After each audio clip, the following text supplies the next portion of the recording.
Hi, everybody. Shannon Petrovich with Therapist Talks. Projection, how narcissists tell on themselves. Projection is a defensive mechanism whereby a person takes what's going on inside of them, something really uncomfortable, usually shameful, negative, unattractive, that they're dishonest, harmful, and they project it onto someone else. It's the cheater who constantly badgers you about being untrustworthy.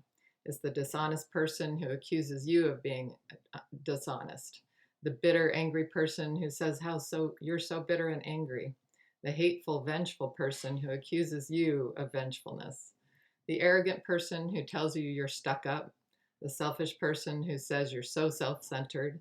The uncaring person who tells everyone how non-empathic you are.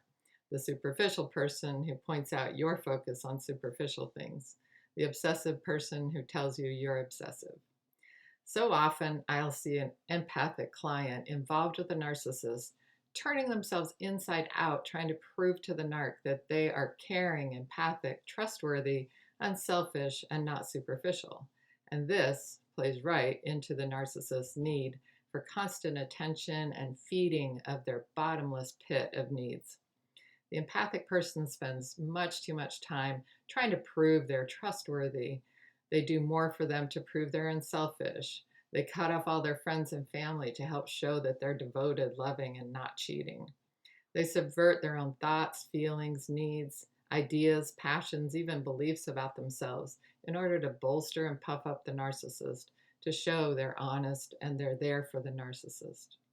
What you need to do when you see someone projecting onto you, when you have someone telling you things about you that are categorically false and they keep on doing it, don't spend any time or energy proving them wrong. Stop, step back, take a look at their behavior and ask yourself if this isn't projection. If it's possibly projection, then you need to see this very primitive defensive mechanism for what it is.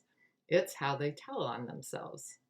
They don't trust you because they're cheating, and so they think you must be too. They're telling you all of their worst faults, and you best listen. You best see what it is that they are really all about inside that empty shell and under that facade. If you step back and look and listen, you will learn a lot about a person. Don't second guess what you learn by listening to those empty words, promises, gestures. Watch what they are really all about. Projection is how a narc tells on themselves, so stop trying to prove you are who you are. If they don't see you, then that's so sad, too bad for them. They missed out on knowing you. Stop, step back, listen, watch, and know this is all about them and not about you. Take your leave of them as soon as possible. But if you have to stay in relationship, then start learning how to keep your emotional distance and learn to observe, not absorb. That was my last video. Take good care of yourselves, and I'll talk to you again really soon.